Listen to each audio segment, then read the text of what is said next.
Paranormal Dimensions is a regular feature on Mondays on the Paranormal UK radio network.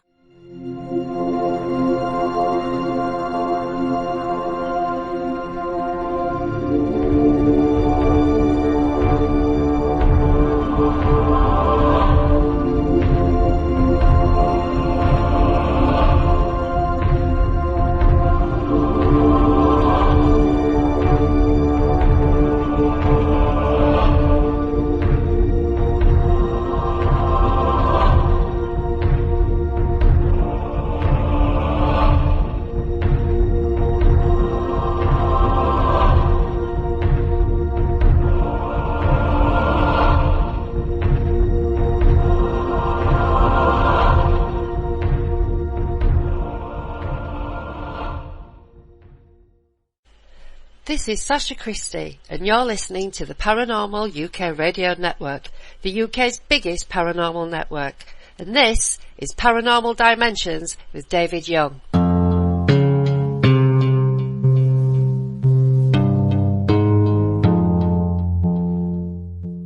Hello, welcome to the show. Thanks for that intro, Sasha. Right, today we've got a young lady joining us again as a co-presenter. I can't remember what her name is. No, it's Juliet's going to join us again today. Hello, Juliet. Hello, Davina. David. Wait, watch it. But you may have listened to the last show. I had a bit of an embarrassing moment when I forgot her name. I told her that I'd forgotten. Well, she told me that I'd forgotten her name when we met a little while back. But and then we had anyway. Don't worry about it. Anyway, how are you doing, Juliet? All right. I'm very well, thank you. How are you? I'm fine, thank you. We're all ready to go for tonight. We've got a hopefully an interesting guest with us tonight. Oh, we do. But anyway, as we say, like our guest tonight is Chris Evers. He runs the Outer Limits magazine. It's an online magazine. He's got a conference coming up later in the year, this year, with some great guests, which we're going to be talking about. The intro was by Sasha Christie. She's going to be one of the speakers at the conference. So I think with no more further ado, we'll introduce Chris Evers. Hello, Chris. Hello, David, and hello, Juliet. How are you? I thought you weren't there for a minute. I was hiding just round that corner. Yeah, how you doing, Chris? Everything working all right, is it? Your end? Yeah, everything's fine at my end, yeah. Just the usual strains of everyday life, and other than that, everything's fine. I'm breathing and I wake up in the morning, so I'm quite happy with that. That's the important thing, isn't it? Now, you moved recently, didn't you? Yeah. Yes, we did, yeah. It's only a few miles across the city, but it's a different area. The house we were originally in was built in 1881. Right. And a Victorian property, large 3-bedroom place.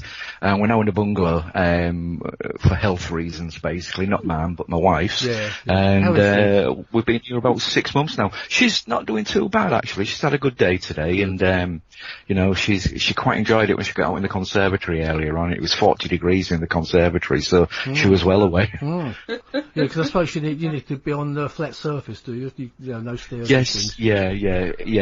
For those that don't know, my wife's got multiple sclerosis, and she's had it about 18 years now, and she's beginning to have walking difficulties and even up to things like eating difficulties and swallowing and so on. So, but other than that, she's absolutely fine, and we're fine. And well, anyway, wish her well from me and this other lady on the line.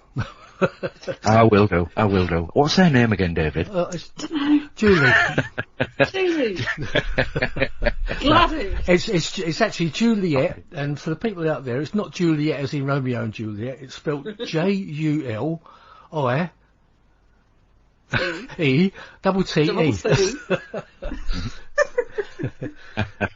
Anyway, Chris, we ought to start off, I presume, really, about talking about the OLM conference you've got planned for next year, for later on this year. What was the date again? Yeah. September, isn't it? The date, it's a 2-day event this time, a proper 2-day event, which will be Saturday the 5th and Sunday the 6th of September 2020. And this time, this will be our 4th conference. I'm just calling it the 4th Encounter. And it's back at the old Freedom Centre, Preston Road in Hull, HU93QB. And we've got several speakers lined up, as you probably know. Do you want me to talk about the speakers? Absolutely, yeah. I mean, that's I mentioned. We've got Sasha who's going to be speaking, and she's bringing her other the other person that was involved in her event, wasn't it, some years back? That's right. That's Steve, isn't it? He's coming along with her.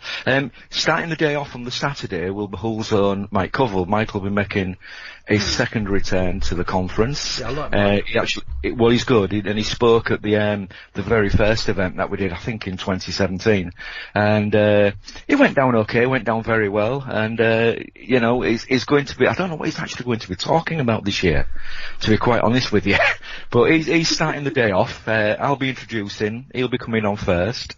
We've also got, bear with me when I found the other details.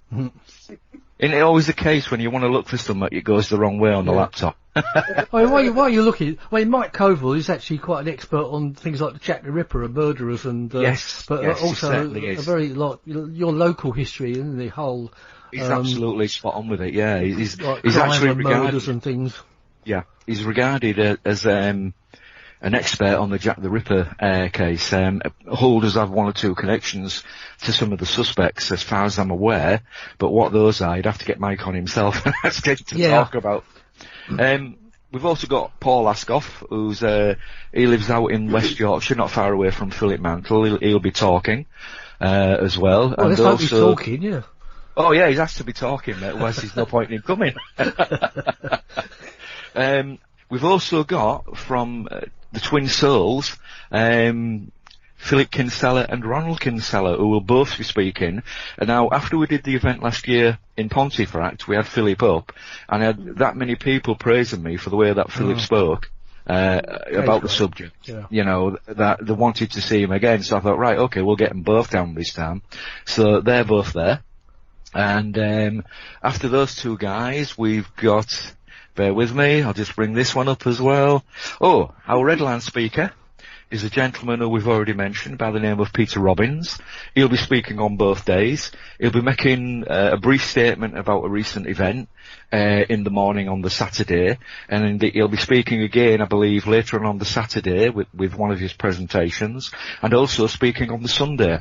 I do know he'll be talking at one point about the James Forrestal case, who I believe was America's first Secretary of Defence after the Secretary of State, wasn't it? Yeah. Secretary of State, yes, sorry, after the Second World War, who was also quite involved with the UFOs in the early days there, just after the Second World War, and a strange death. Yeah, and we're talking about the Majestic 12, weren't we, really? That's correct. Links to the Majestic 12, so that should be really interesting. I've got to say, I've actually seen the documentary, because Peter sent me a copy of it, and it's brilliant. Oh, brilliant. It really is brilliant. Brilliant stuff. I'll have to have a word with Peter about that and get a copy of it myself. Well, I don't know, he's going to be bringing a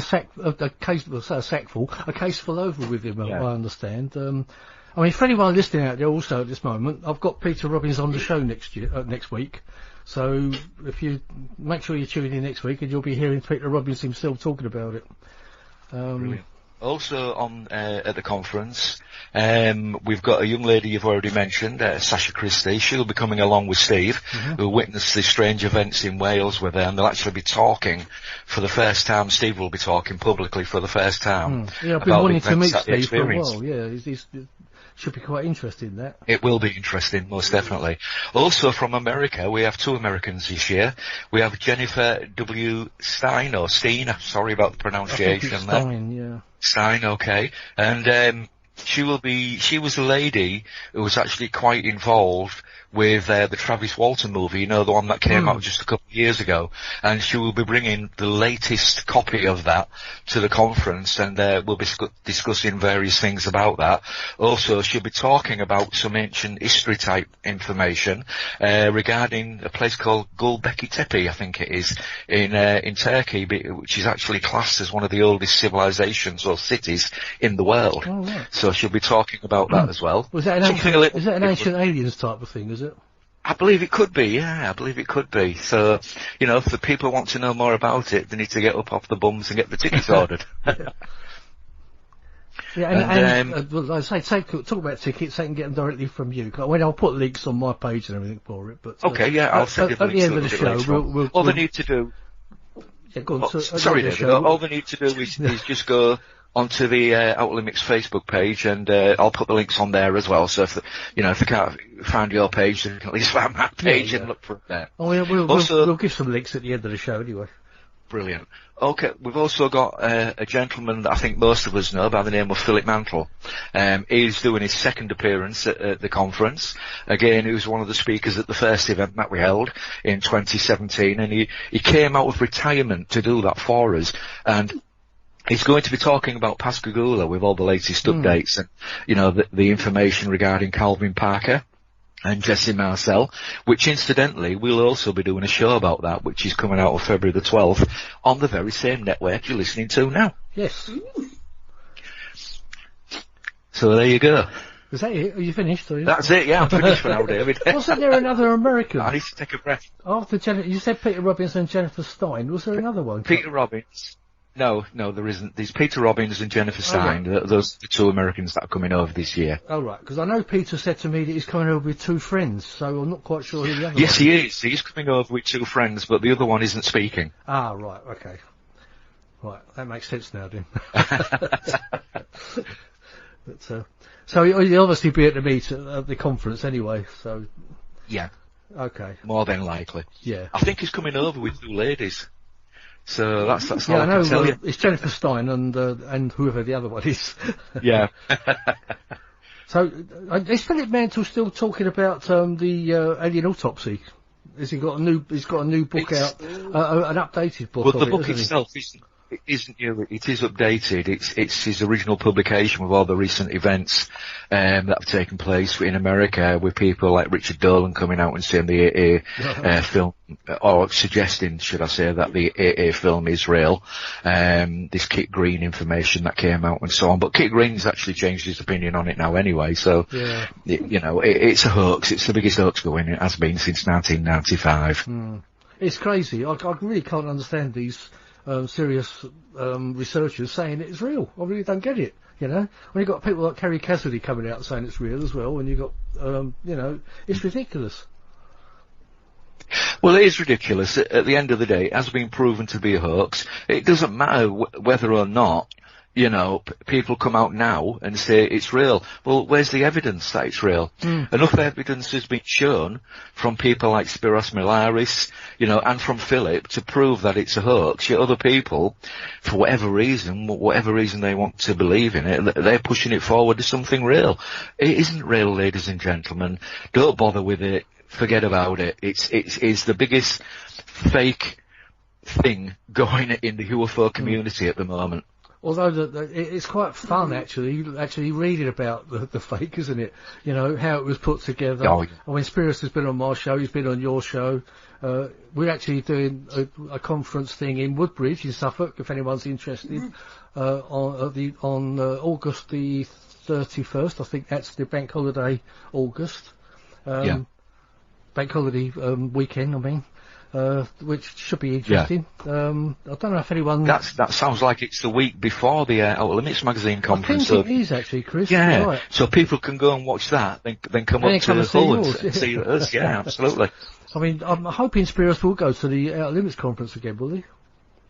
Well, I haven't talked to him about doing that, but last year's, him turning up last year was one of the surprises that I organised, and I'd kept it completely secret from Philip all the way through the preparation, the planning, etc. until I sat Spiros in the back of the stage area. I thought to myself, right, I know Philip was bringing some snacks through for the speakers, so he'll come this way, you go sit in that room there. So of course, 5 minutes before we're due to kick off, Philip comes up, brings the snacks and the drinks, etc., and comes through the room where Spiros is sitting. So my surprise failed. Oh, right, what a shame. But not to worry, I think the biggest surprise last year really was for both Philip and Malcolm Robinson.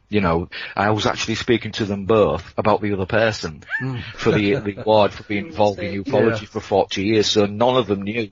They actually thought the other person was getting it. So that was quite a surprise for both of them, I think. Yeah, was great, wasn't it? Both of them getting an award. Both well deserved, by the way. It's, Absolutely, absolutely. It's I mean, I won't ask who's going to get an award this year, but No, I haven't actually decided yet. So there you go. it's not me. Is That's it? one of the surprises. No. It's one of the surprises to come out on the day. Sorry, David. I usually make my mind up with that about 5 to 6 weeks before the actual conference date, and I look at what's going on at the time and all the rest of it, you know. Yeah. I may even do again my top 5 or top 10 countdown of the UFO hits of 2019, 2020, you know, my little top of the pops thing. We'll see what happens. Yeah, but it's a good venue anyway. It's a nice size. It's got a nice canteen and everything with it, isn't it? And it's plenty of parking, so it's. Oh yeah, and all that parking is free. There's plenty of free parking around the venue, you know, and the actual venue itself can hold up to 350 people on both days. And you know, I'm doing tickets for the Saturday only, the Sunday only, offer both days. And obviously, if people are subscribers to the magazine, they'll actually get a discount on the ticket price as well. Yeah, because I mean, with someone like me, it's quite an important thing to have good parking when you go somewhere like that, rather than parking the other side of the town and you've got to walk, you know, find your way there somewhere. Yeah. There's no problem there at all. It's great. So, well, there's usually more than enough, to be quite honest, David. Yeah. Also, if you can't get into the cafeteria, which I do know you can book a meal in there for dinner time, you know, and just come out and collect it and eat it during the break. There is an on-site small shop as well. It's a McCall's shop, which is just a little bit more expensive than usual, and you know, being a convenience store, but it is there. It is open, and it's open up till 10, 11 o'clock on a night. Yeah. Anyway, Juliet, you're sitting there doing nothing. Are you going to be taking pictures at this conference? I have asked the lovely Christopher, and he gave me permission, which was lovely. So it'll be my second attendance for OLM. Looking forward to it. I do need to buy tickets. I know that. Well, you won't get in without a ticket. I know.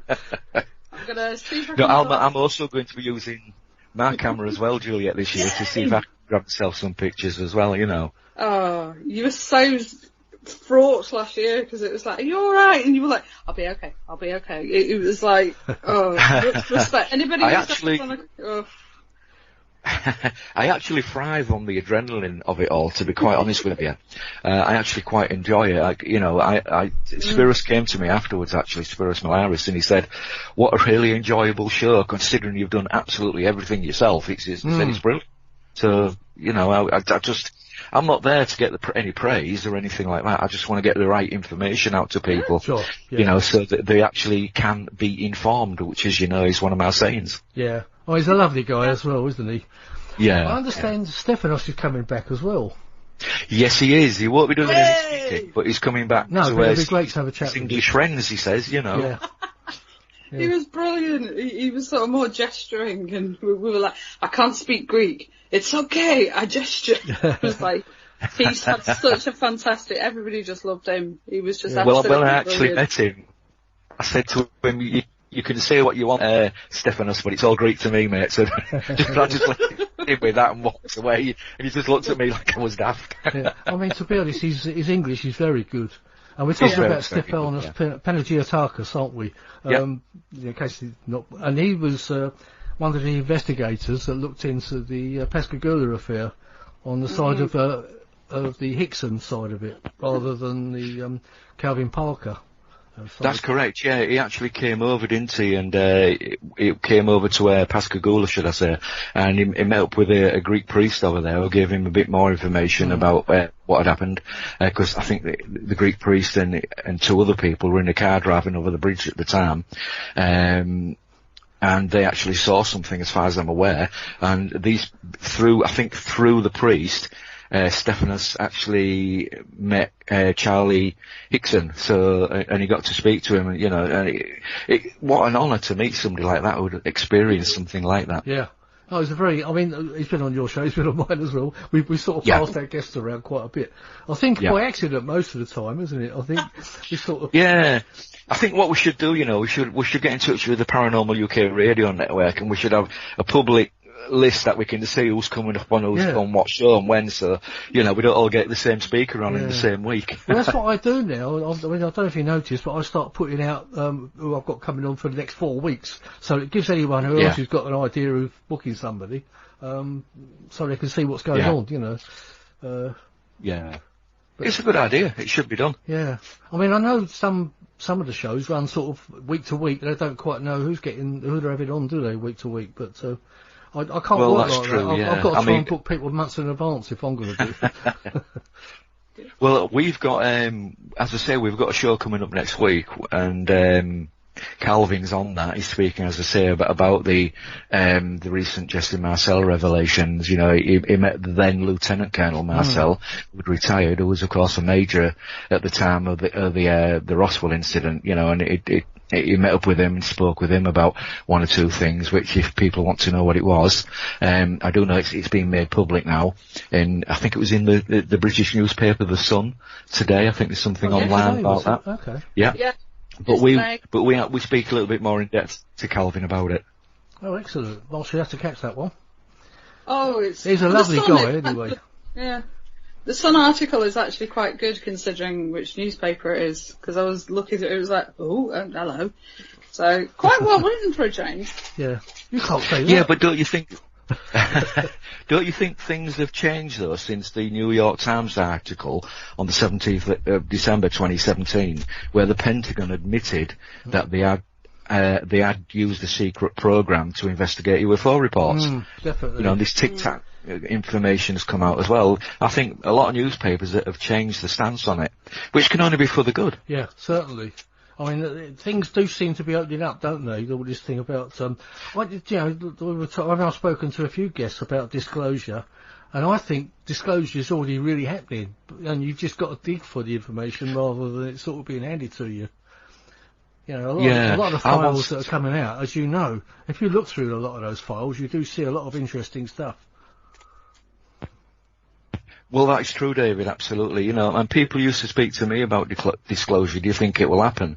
Well, I over the last 2 or 3 years, I used to turn around to people and say, you've got more chance of President Trump's security team shouting Donald Duck, when somebody tries to assassinate him, then, then with actually disclosure coming out. But I think you're right. I think we're being drip fed at the moment, but I think that drip feeding has gone on in one form or another for the last 20 or 30 years, to be quite honest. Well, I think the public out there are very accepting now, aren't they, that there is very likely alien life out there.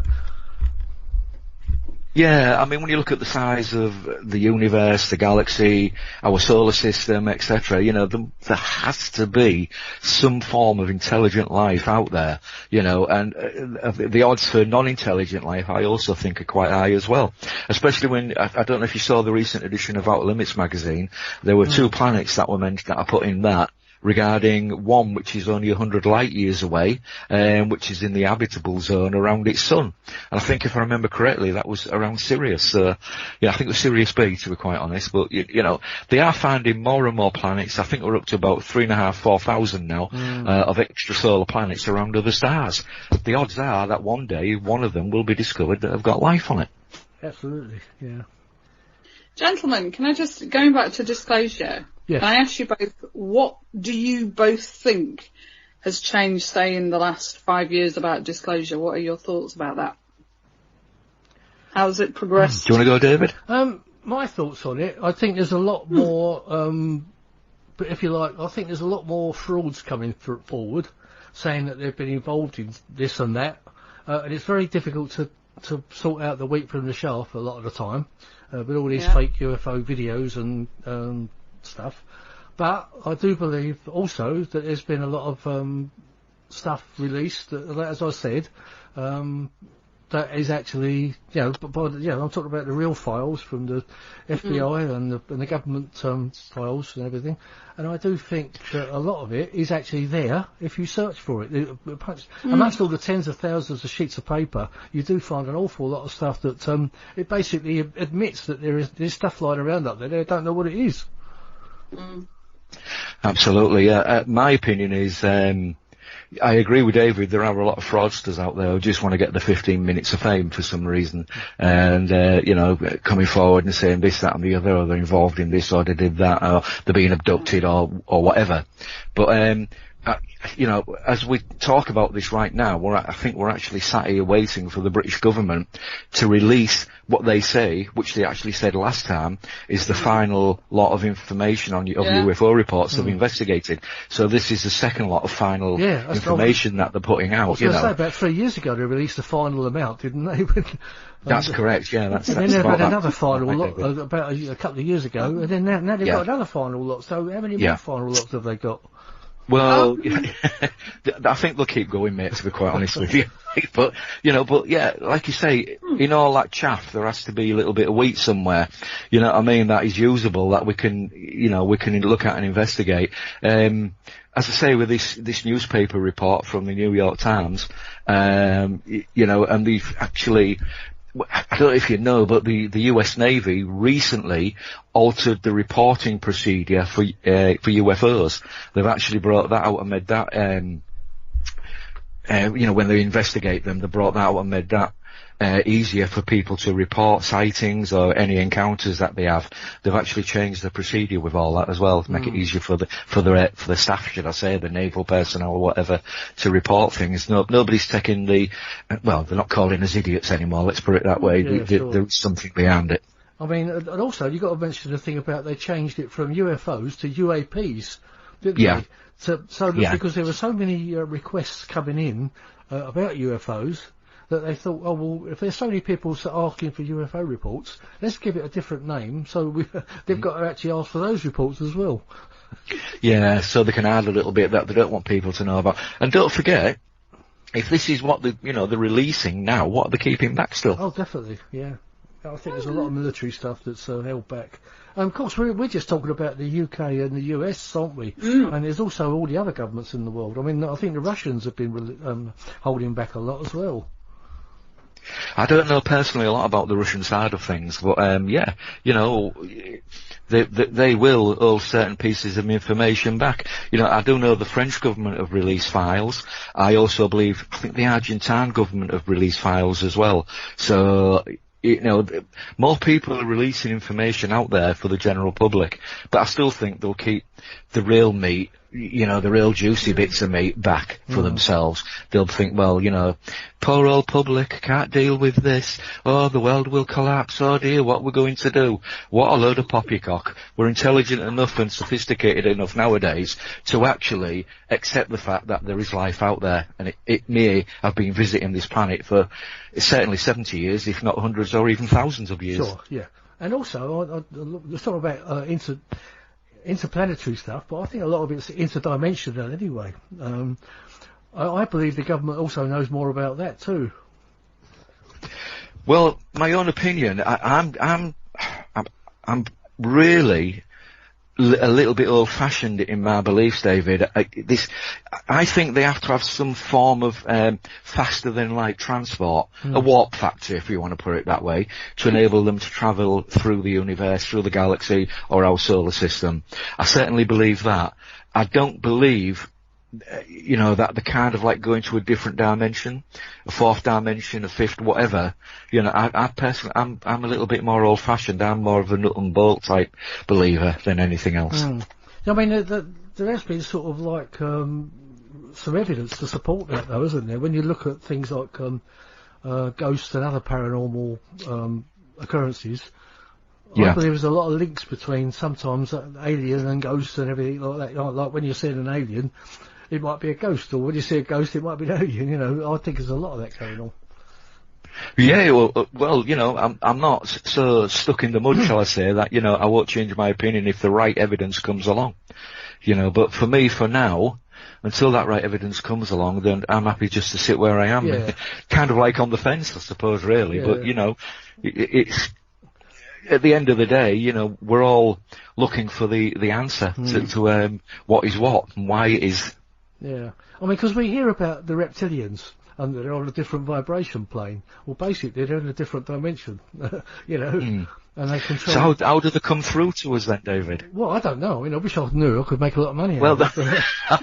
But apparently, there are certain people, apparently, that can see them. I mean, I've spoken to quite a few, and it's amazing that the same description, you must have spoken to them yourself, the same descriptions you get of these beings, and different types of beings as well. I mean, I think Philip Kinsella's actually had that experience, hasn't he? So, I believe he has, yeah, that's right.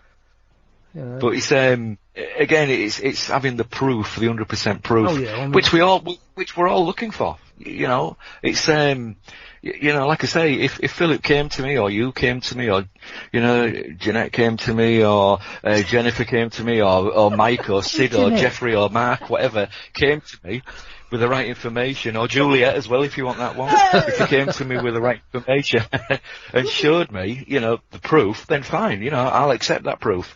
I'm not, you know, like I say, stuck in the mud. I am a little bit more old-fashioned though in my outlook on this. Yeah. Excellent points, gents. Yeah. Okay, this is where I play devil's advocate. Why do you think the government or the powers that be are holding back information? Well, control. Well, I mean, it goes back Simple to, control. it really goes back to the Roswell days, doesn't it? They started the cover-ups back then, but or even maybe before that. I don't know. Well, it's the same old excuse, isn't it, David, that many people have said over the years. You know, the world will collapse, you know, religion will fail, world will collapse, stock market will crash, blah, blah, blah. It's a load of rubbish because the world still has to carry on afterwards. And I hate to use this analogy, but look at Brexit. You know, when we left last week, or the previous week, whenever it was, you know, we was all supposed to drop down dead at 11 o'clock on the Friday evening on the 31st of January. I'm still here, I'm still breathing, I'm still working, I'm still, you know, paying my bills, etc., etc., and that will carry on. I mean, for the likes of, like you say, for the likes of you and me, that doesn't make any difference, does it? No, absolutely none whatsoever. I also believe that they don't want to admit a lot of the things because, like I mentioned before, because then they'd have got a lot of questions to answer, Juliet. Yeah, well, first of all, the big one they'd have to answer, David, is the fact they've been lying to us for 70 years. I mean, and also the reason that they've got things flying around out there that they can't do anything about. Absolutely. You know, I mean, look at that Tic Tac footage that, you know, that from the, what was the name of the ship again? The USS Nimitz, that's correct, yeah.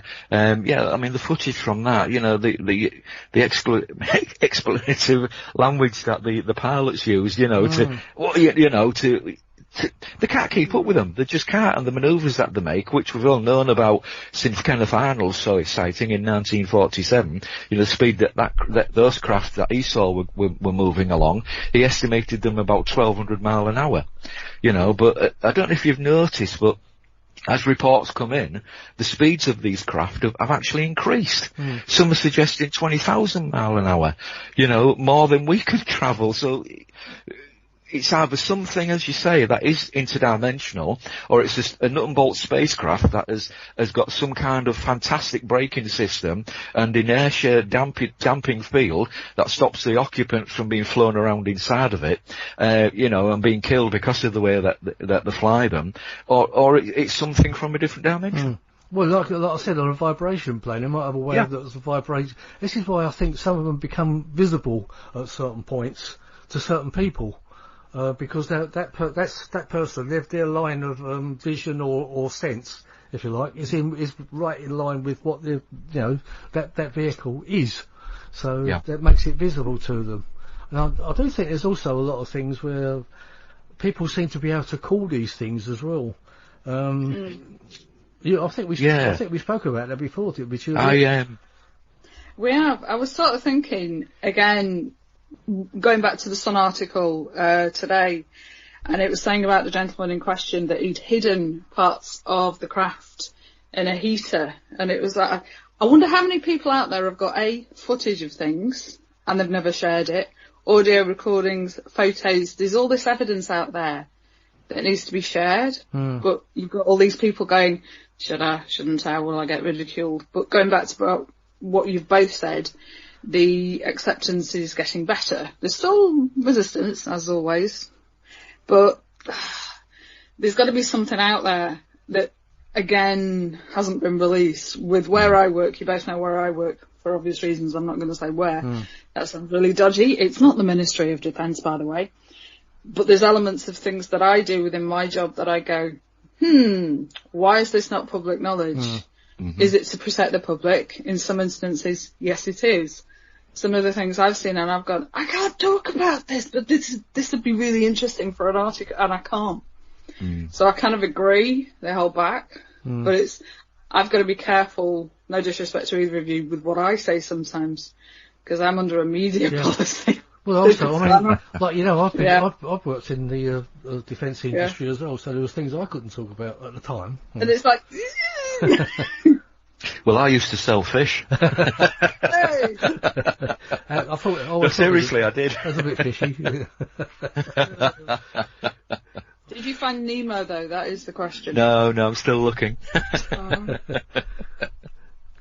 It's some excellent points that you've got all that. I still think there's evidence out there for other things. You know, you've got all these new people coming through, you know, to do with Calvin, and it's just, it's evolving. Yeah. How quickly it evolves. Yeah. Question mark. And I think also with Chris, you probably agree with me here. You begin to learn who you can trust and who you don't. Yes, yeah. Very much so, don't you? I mean, what we have to remember, David, is that we're not investigators of UFOs. We're actually investigators of stories and of people. Because that is all we get is the story, which we have to look into. And looking into the story, you do a bit of background checking up on the people who, you know, you're talking to, just to make sure that they're not a little bit, well, fishy, to put it bluntly, you know. And, you know, that is what we're looking for. You know, but you kind of know when you get somebody who has been frightened by what they've seen and or what they've experienced, and you know, you do tend to perhaps trust those a little bit more.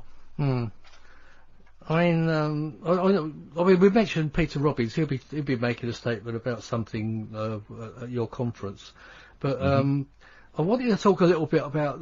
I know you told me a little bit. You didn't know too much about what had happened. Richard D. Hall did a 5-part documentary at Christmas time, and he came to the conclusion. It was a Peter Hyatt did the 4 parts of it, and he did like a voiced analysis of 4 of the people involved of it, or supposedly involved, and he came to the conclusion basically that. Well, just to cover Peter Robbins now, because I told you he's doing a show. He'll be on the show next week. He came to the conclusion that Peter Robbins was kind of some sort of the term used that I used, that some other people used. It was like a government plant. That actually wasn't the term used, but it kind of explains what Richard D. Hall was talking about.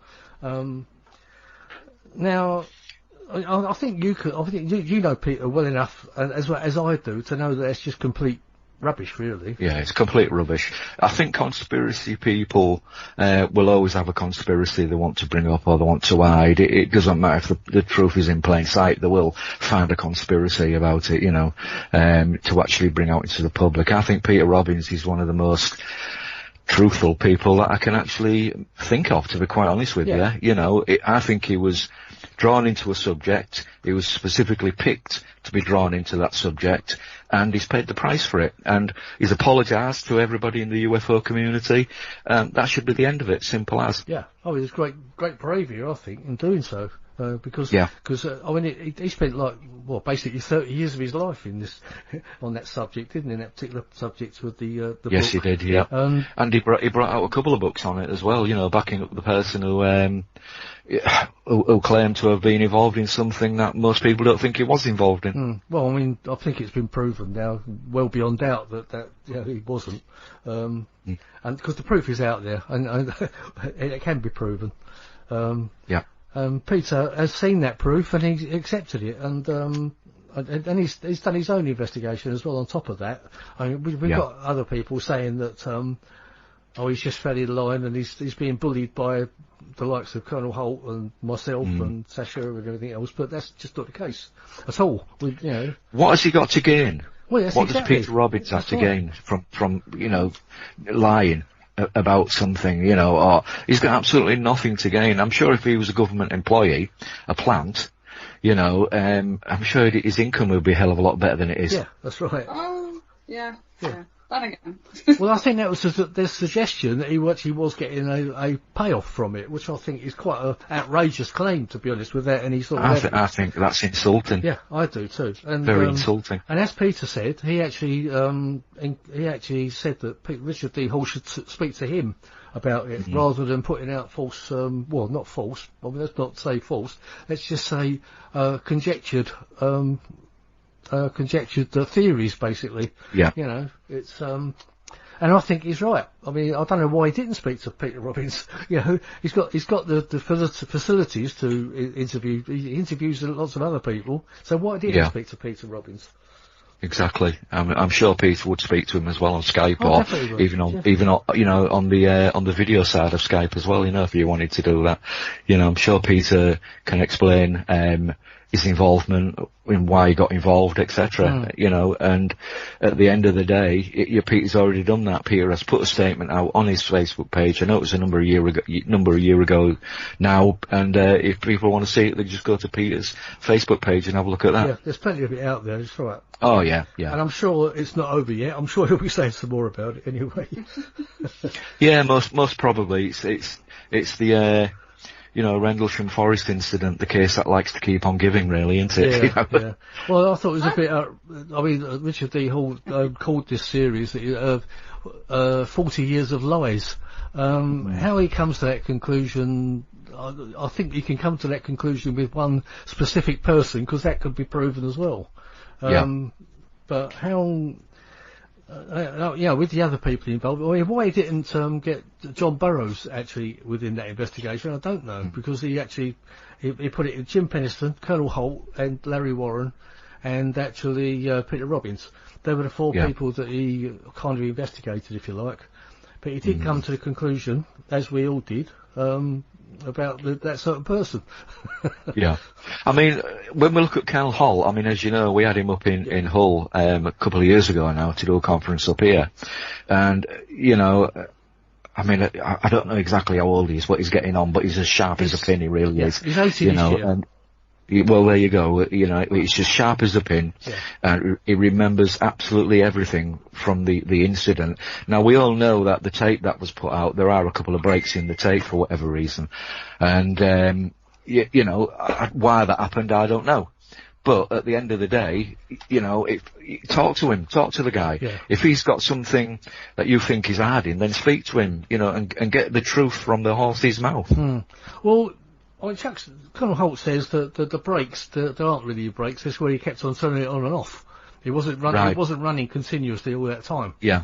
And also he actually recorded over the top of his daughter playing the piano. And in one particular instance, you could actually hear, like on the old tape, you could actually sometimes hear something that was underneath the tape. There's one little instance where you can actually hear somebody playing the piano under it.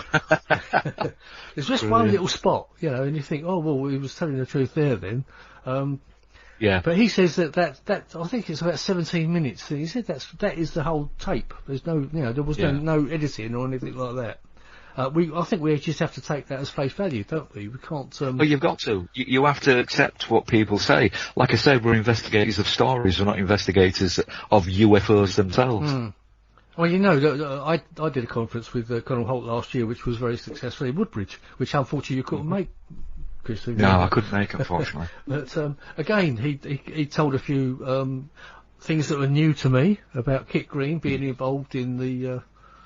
Apparently, he came to the base. So I mean, I think that's actually out there somewhere. That's a recording on my YouTube page. If anyone wants to hear it. Whether he's coming back this year, I'm still working on maybe trying to get a 40th anniversary conference going. But we do know that he's appearing with Jim Penniston and John Burroughs in the right. Contact in the Desert. Well, I don't know about we, Excellent. but they're appeared at the same event, which is actually over about 3 or 4 days. So they may not actually be on the same stage, Same stage, same at the day. same Yeah, time. yeah. But I'd like to be there to see if they do run That into would be each good. other. That would be good. Because there's been a little bit of bad blood over the years, apparently. So anyway, I wonder if that's simply because when people see these things, some people see different things to the other person. You know, I mean, my 2 experiences, my first one, which I mentioned to you before, David, was a blinking light moving across the sky in the Hull area, kind of like leapfrogging over itself. My second experience was basically a ball of light. It travelled down the south bank of the River Humber, which is quite hilly, not far from the Humber Bridge, and it came down, floated out across the water of the River Humber, which is actually an estuary, it's not a river, and I watched it go to the right. I didn't even notice it split into 2 separate balls, so, you know, but the other people watched it go the other way and didn't see it go my way, to the right. It went to the left for them and went under the Humber Bridge. I know that because I turned around and I said to them both, "Oh, it's gone," and they said, "No, it hasn't." So we all see different things when we see these things. I mean, there's a lot of activity up your way as well. Like our friend Paul Sinclair does quite a lot of research into it, doesn't he? He certainly does, yeah. I've actually been talking to him yesterday about an event that's going on up here, which is one was in Hornsey. I can't go into detail because Paul's still working on them. One was in Hornsey, which involved a young lad who was night fishing on a beach, and another one. He spoke to somebody, I think, within the last 48, 70 hours, whatever, about another werewolf figure. So, yeah, you know, it's quite interesting as well. Yeah. That one. So these werewolf things are crazy, aren't they? And the big cats and everything else like that. Yeah. Yeah, for some reason this area does seem to have quite a lot of werewolf stories that, you know, I mean, there's one which was Mike Covell has been looking at, called The Beast of Barmston Drain, you know, which, I mean, I used to live on Barmston Drain when I was a kid. I lived there for 10 years, but I never knew anything about it. It's not actually a drain then. Say again, please, David. It's not actually a drain then, is it a drain? Well, Barmston Drain is, it's a cut in the landscape. Right. It drains all the water off the lands and takes it down to the River Hull, which then flows into the River Humber. Oh, I see. Right, okay. So it's just a cut, basically, like a big, well, not a dike, but yeah, it's like a big dike, really. Yeah, I suppose all the water funnels away. It just flows the water down. Yeah. And the Beast of Barmston Drain was supposed to, move up and down the drain area itself, which is actually quite a long drain. It goes from Hull up to Barmston, which is a coastal village, round about 25, 30 miles away from Hull. So it's a long drain. Interesting. So I don't know, you know, Mike is he's interested in all kinds of things, is Mike. Yeah. I mean, I know you'll give a good presentation. I'll have to get him back on this show as well, because I mean, I did say I'd like to get him back, because he's got so many different tales and stories and, he certainly has, yeah, he's brilliant. Well, if you want to see him, I do know he's speaking down, in Cornwall with Dave Gillam, I think his name is, with the Cornwall UFO Society at their annual event. Oh, right. He's speaking down there a little bit later on this year, so people are down south want to see and hear him, then get across there. Cornwall's a long way to go. It's even longer from here. Especially from Suffolk. Oh, remember? I think it's quicker. I think it's nearer to come to you, actually, the whole. I would think it would be, mate. Oh, have you hurt yourself, Juliet? You're all right.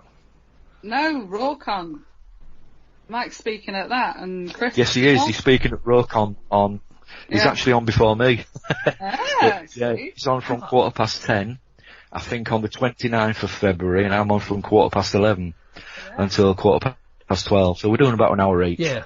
I mean, Mike is actually speaking. Yeah, I was actually looking at it yesterday. I was thinking, shall I or shan't I?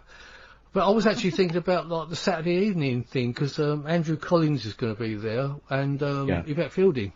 And I was just thinking maybe just coming up, travelling up for the day, being there for the evening for a few hours and then come back again. Rather than spend that money on hotels and things. But I'm still thinking about that one. Well, get yourself up there. You might be surprised, mate. Yeah. You might learn something that you didn't know before, and Yeah. should be a good weekend. Anyway, Well, should be a good weekend. I saw Andrew Collins in Southend because that's where he lives. Which is obviously just up the road. Well, we'll say up the road, a couple of hours away from me. Yeah. And it was a fantastic talk he gave. He's in Egypt at the moment. Oh wow! So they'll be coming with a tan then, won't they? Yeah, because he's doing the ancient aliens and everything. So he's done quite a lot with that. And I believe he was. Well, I've seen him on TV, but I've never heard him speak publicly. So I'm hoping to get to that one on the night time as well. He's very intelligent and a very nice chap actually. Very very good. I had a good talk with him. But I'm hoping he'll be doing a talk in Southend again in a few months. So, and I was actually going to try and get him on the show as well. So we'll see how we go with that. He did say he might try and get on it, but he's been so busy. He's got so much going on with ancient aliens, as a few of these people do. They've got such a lot going on. It's difficult. Well, it's like us, David. I mean, okay, we might not be as busy as those guys who are perhaps more known internationally, but with myself, I'm organising the conference. I'm doing my talk for Rawcom, doing the magazine, and then obviously I've got my own work to do. I'm a photographer, so I've got weddings to sort out and all this kind of stuff, and meet people to take bookings, and oh dear. Yeah. I do feel sorry for you. You can go off people, No, you're out one. But anyway, Chris, your magazine. Let's have a little chat about that. When you first started it off, wasn't it? Or does it still really go into all sorts of the paranormal? Because it seems to have kind of gone in really into UFOs kind of only now. Mm-hmm. Yeah. Well, my background. Since 1974 has been interested in a lot of different things paranormal, but because of my own experiences with the lights that I saw when I was younger, the lights back in the mid-90s, setting up the whole UFO society, my experience with it all has been in the UFO field. So I tend to put things in that are paranormal, but with a special eye on the UFOs. I've got some things coming up in the next issue. I'm not going to go into them, but they're not UFO related, but people will find them interesting. Yeah, I do still try and cover as many different topics as I can. Yeah. It's like I said, I think a lot of it's related anyway, all these paranormal occurrences, and I think Juliet agrees with me as well, to a certain extent. True. We agree to differ on certain subjects. Yeah. Which we won't go into. No, because that would be liable. Fight. Anyway, I must mention that in your latest issue, I've got a little article I did, which was somebody around this area, and we called it the Jasper Files, and it was correct. An armed policeman, actually, who didn't want his name mentioned, but he was telling me about some UFO reports around this area, which I actually mentioned. I actually read out in three parts at the beginning of a couple of shows, and I don't quite know what people make of the reports. I mean, there was one instance he reckons he saw 50 UFOs. Wow. So, I mean, that's not satellites, is it? I do suspect that maybe one or two of the things he's been seeing were maybe the satellite, but certainly not 50 of them going up, in different directions. So you kind of take that at face value, and by the fact that of who he is and his job, and he wants to keep his name out of it and keep quiet. So. Unless he's as you say, you can understand that. You don't want the mickey taken out of him at work, does he? No, well, not only that, I think it might endanger his job as well, because it was like being in the security service, for instance. That's what his concern was, that it might actually endanger his job, take him off. If he's an armed policeman, he's going around talking about UFOs, it's, But, well, as long as he doesn't leave his gun in an aeroplane toilet, he should be okay. Yeah, like today, But, so, if he ever gets back to me again, I mean, I've got his real name, I think it's his real name, he did, but if he does come back with me with anything else, I will certainly sort of keep note of it. I've kept those notes here anyway, and I might make up a little dossier of it. Funny enough, I had someone else get in touch with me a couple of days ago, again about something funny going on, And I may even actually, in a few months, get him on the show, because he has some really quite amazing stories to tell. And I do believe him. He was actually talking with his dad as well in the room. And his dad's had some amazing experiences, so I might look forward to that in around about May time. Brilliant. But that's brilliant. I won't give his name away at the moment, but it sounds very, very interesting and very promising. Again, though, David, it's you know, it just seems, doesn't it? Again, that people have more and more people are coming forward now. With things, again, since I mentioned earlier, December the 17th, 2017, people, it's more acceptable to speak about these things. People aren't having so much the ridicule taken out of them nowadays. More people are up for the idea. Yeah, sure. I know the fact of the matter is, I mean, he's actually heard my show. He's probably may have heard one or two other shows. And that's why he approached me. He thought, where do I go with this? Is there people out there that can help me? And I said, well, I probably do know a few people that can help you with information. And I'm going to look into that. I've got a few people that I could probably ask about helping him out. But he seemed to want the help, so we'll see where we go with that. But so you might have another story in a little while about that's brilliant. Magazine. You know where to send it to? Yeah, I will. Well, I might actually make something up for that, because he did actually. I've got the recording of that, which I had the long talk with him, so I may well actually do an article for it, because it sounds very interesting. But whether he wants his name mentioned at the moment, I don't know. That's something else that. Well, you can always, as long as the story's truthful, we can always use different names. That's not a problem. Sure. So what's Paul Escoff? What's he going to be talking about at the conference?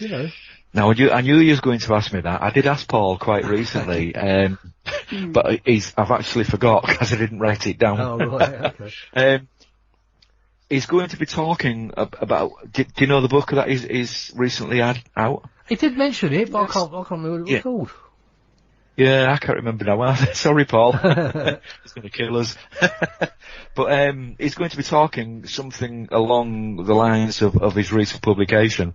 I can't remember what it was, so I apologise. Hang on, I'm thinking of my book. Carry on. I've probably got. I might have it written down here. Well, there you go.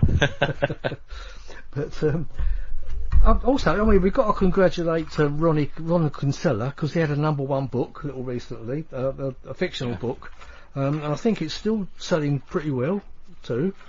Good stuff.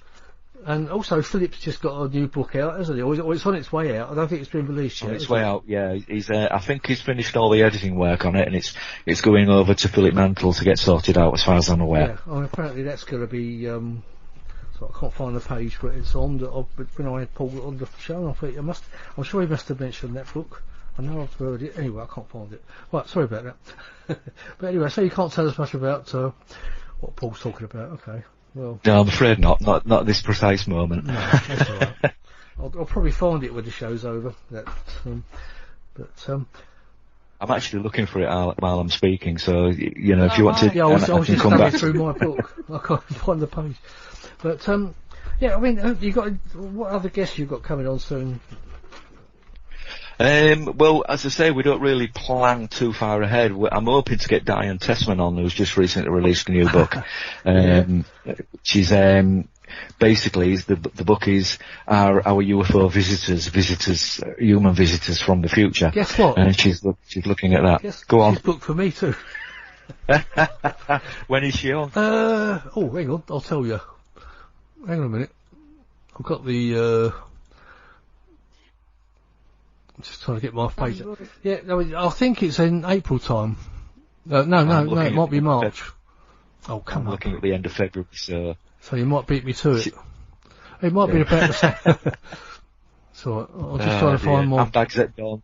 Handbags at dawn. Well, I mean, the thing is, it doesn't matter, does it? Because sorry, I've got it up here now. Right. Paul Ascoff's book. The show is booked to go out on the 16th of March, so we'll be recording it about the week before. So. Yeah. So I'm hoping to record some point this week, to be quite honest with you. But Paul Ascoff, it may be a new name to many in the subject of ufology, but Paul's involvement with the subject goes back several years. He was part of Euphoria, and his first book on the UFO subject was published in 2018, and it's called The Real Story, which is a collection of his ideas and experiences, which he personally believes contribute to the making of the real story of why we are here and where we are going. And it also connects to the paranormal and UFO phenomena with its whole array of associated subjects. Yes. And that's what Paul will be talking about. Excellent. Well, I've just found his page as well, so that's good. See, I found it. We've all found it at once. So now, the Diane Tessman is her book. It's Future Humans and the UFOs. So that's I correct. think the UFO agenda, which should be pretty interesting. So I mean, the fact that you've got her on and I've got her on, I don't think many matters, to be honest. Yeah, there's a couple of weeks in between anyway. So if people miss mine, they can hear yours and vice versa. So. You know, there you go. Well, there's always different things that come out of each show anyway. It's the same as like you had Calvin Parker on and I've had him on. It's not always the same things that come up. We do branch off onto different things. Anyway, I guess that we're kind of coming to the end of this now, Chris. Now, if people want to get in touch with you and the Outer Limits magazine, maybe you'd like to do a little advert for your magazine. Well, if they want to find the Outer Limits magazine, there is the Outer Limits magazine Facebook page. There's also the Friends of the Outer Limits magazine on Facebook. Also, if they want to just do a Google search for the Outer Limits magazine and put something like UFO next to it, and you know, it'll take you straight to the website, and people can find information on what's coming in the next issue, who's speaking at the conference, how to book conference tickets, and if people want to subscribe, they can do it on the website there. And if they do subscribe and they want to get conference tickets, they will get a discount. Yeah, and it's a very reasonable subscription too. I mean, I think you do every 2 months, isn't it? And I think, is it £9 just for... It's £9 UK. Yeah. Obviously, if you're in the UK, it's £9. Please make sure you pay the correct fee. If you're in America, it's now $13. For a year. These subscriptions are for a year, and you get 6 issues every 2 months directly to your door, containing articles from people like, well, David Young, myself occasionally, Philip Mantle, Diane Tessman, Peter Robbins, and Nick Pope's been in the past. You know, there's an whole array and a cacophony of people who've contributed articles, and for that I'm extremely grateful. Yeah. And to those people I say thank you. Yeah, I mean, I think I can safely say I think your online magazine's far better than any others I've seen. I mean, a lot of the others sort of contain loads of adverts and things, don't they? But, yeah, well, man does have advertisements in it, but what I do, if people will present me with an article, I will give them a page to place an advertisement in as well, an A4 page to put an advertisement in. And some I'll keep in, some I'll take out and move them around. It's just my way of saying thank you. You know, and it's one of the things I am trying to do right now is start up or set up a reader's rights page, WRITES, not RIGHTS. And, you know, I want people to start writing in to tell us what they think about the magazine, any UFO sightings they've had, any paranormal stories, you know, and let's share this information. The more information we get out, the more people are going to come forward. Absolutely. You know, you could actually do a little spot on your radio show, couldn't you, reading those things out probably as well? Yeah, I actually did do one, David, about a lady. After we had Colonel Hall up in Hull, a lady came to me. She made contact with me on Facebook, and she lives locally in the Hull area, and I went across to interview her, and they'd had some really, really strange events going on in the home. Faces being seen floating in the bedrooms and things like that. So very, very strange events. Yeah, sounds a bit weird. Faces floating about. Yeah, okay. Just the faces, nothing else. So to me, that's some kind of ghostly experience, you know. Which is interdimensional. Well, there you go.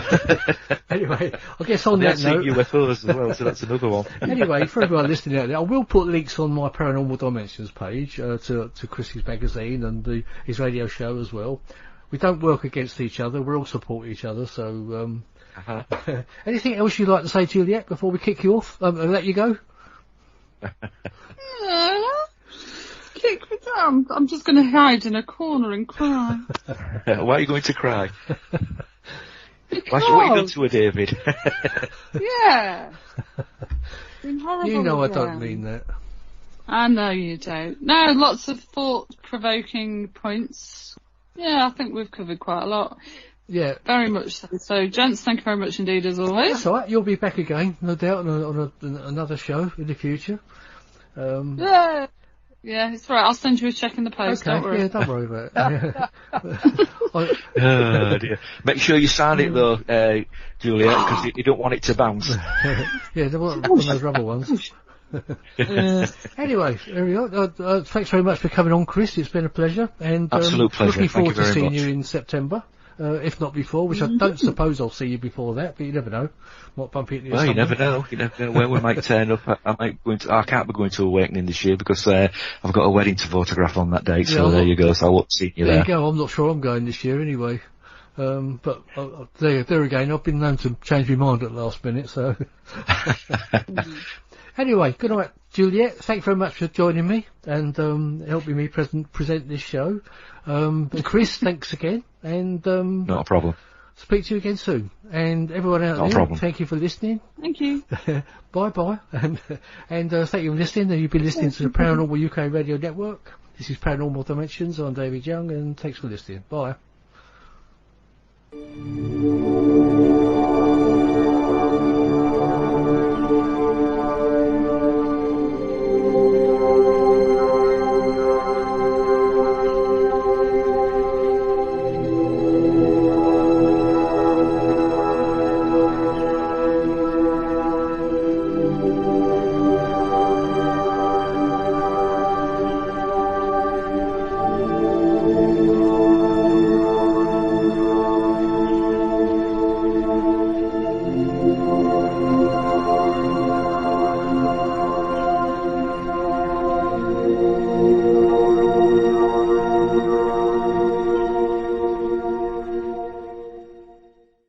Oh, hang on, no. I've really messed this up again.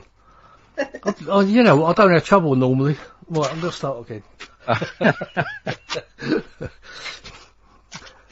I don't know what I would do, mate. I'd put it out like this with all the cock-ups in it. Just Yeah, to no. kind of laugh. We could do an outtake show at the end of Me the year. and Phil do. I once called Phil, when he was doing a show. He's a book publisher, and I said, and he does pamphlets as well. Yeah. And we left that in. I could do an outtake show at the end of the year, couldn't we? Like a bloopers yeah. show. Yeah, absolutely. Right, I'm going All to right, get it I'm right quiet. this time.